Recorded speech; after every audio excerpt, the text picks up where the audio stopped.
RJ Barrett might have just arrived. Now, there's nothing that you want to see in terms of a home opener with your team losing. Nobody wants to see the New York Knicks lose to their rival in the Boston Celtics. But in a loss, you have to look at some of the bright spots.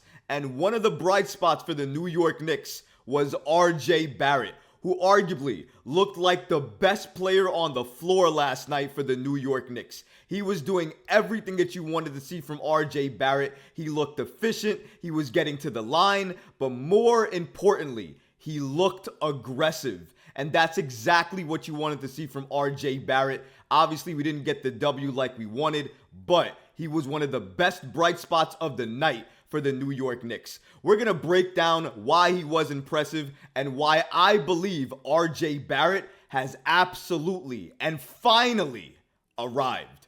All of this and so much more today. Be sure you're subscribed and make sure you have notifications turned on so you don't miss a second of any videos that we have. And now, let's get started.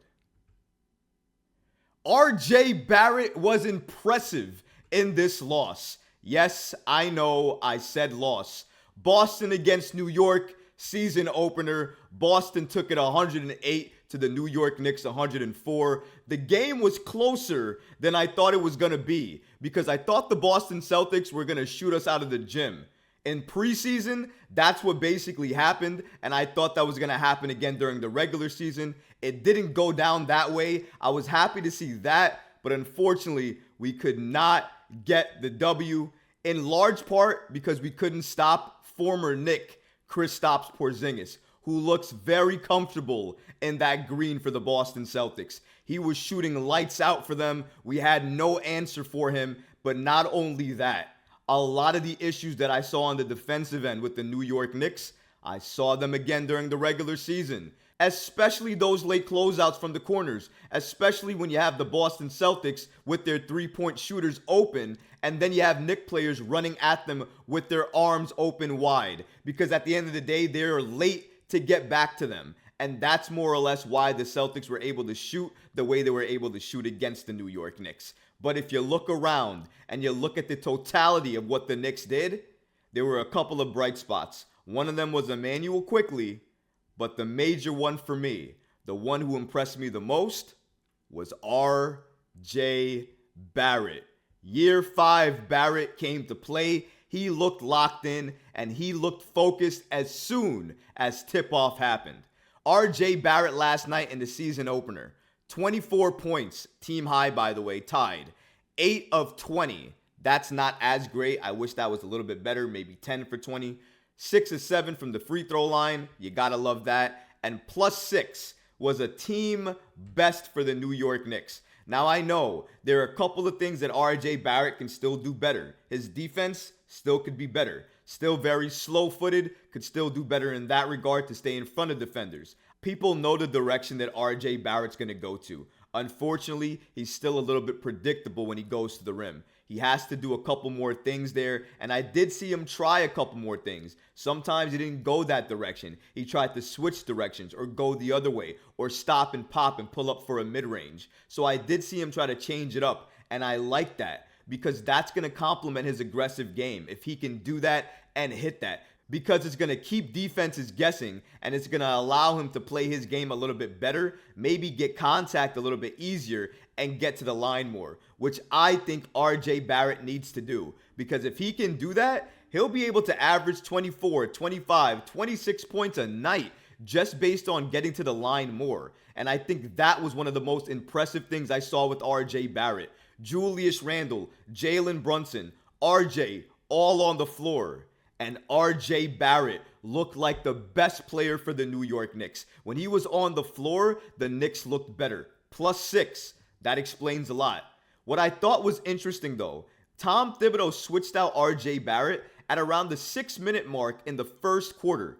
And then he put him in more or less in the second quarter again with the reserves. Now, I said it before. I'm not saying RJ Barrett is headed to the bench, but he played a lot with the reserves last year. And he looked good with them. And again, Tom Thibodeau did the same thing again.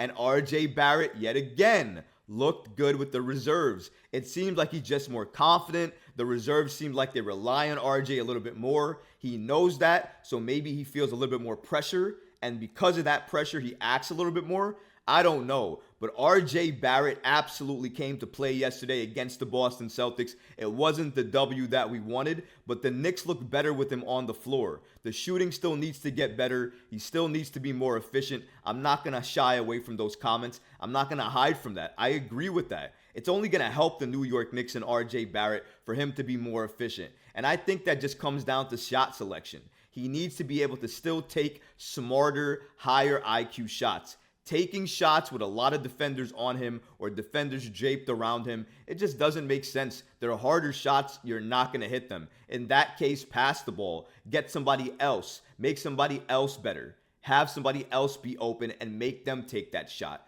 And sometimes I thought the Knicks were trying to do that, but they didn't do it enough. And against the best team in the East, or arguably one of the best teams in the East in the Boston Celtics, you can't make that many mistakes because they're going to make you pay.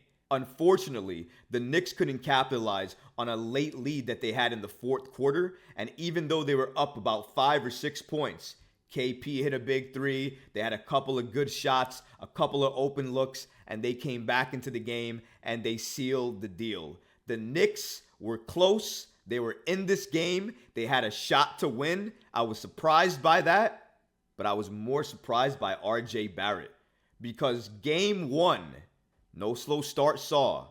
Didn't see anything about that. Can't mention it. RJ Barrett finally looked like I wanted him to look for years. He looked confident.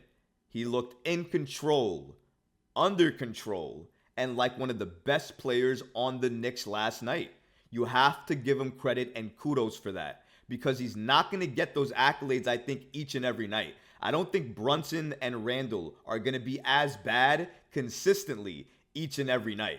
But while we have this game one to look at, we have to break it down the way we're going to break it down.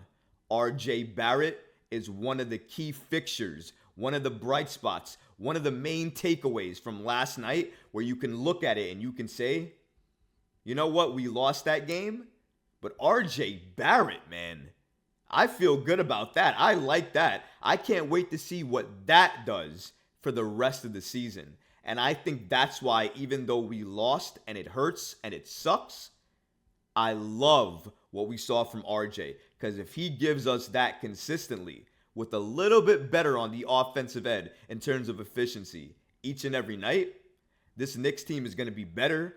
RJ Barrett is going to be here. Everybody, not only me, but everybody is going to say he's arrived. And I can't wait to see that young man get the accolades and that praise that he so rightfully deserves.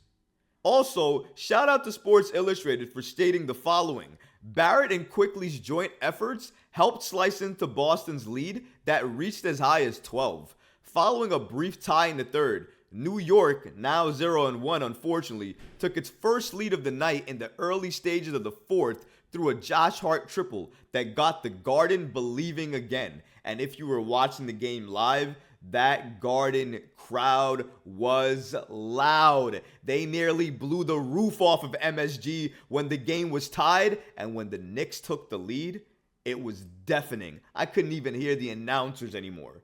The crowd was just wild. They were into it. I was into it. I was hyped. I was getting my whole house loud. Nobody could sleep, but I didn't care because the Knicks were playing and I was hyped.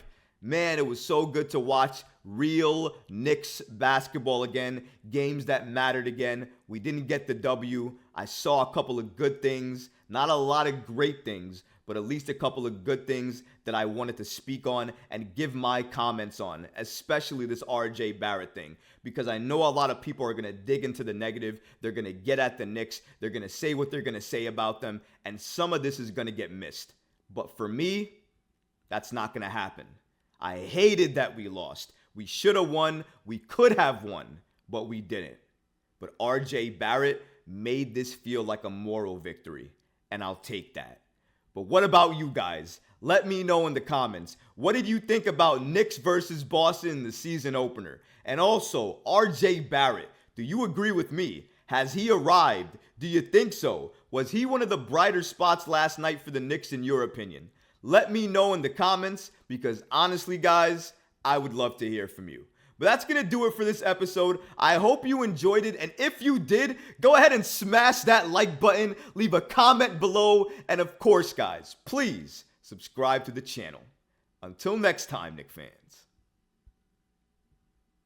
Peace.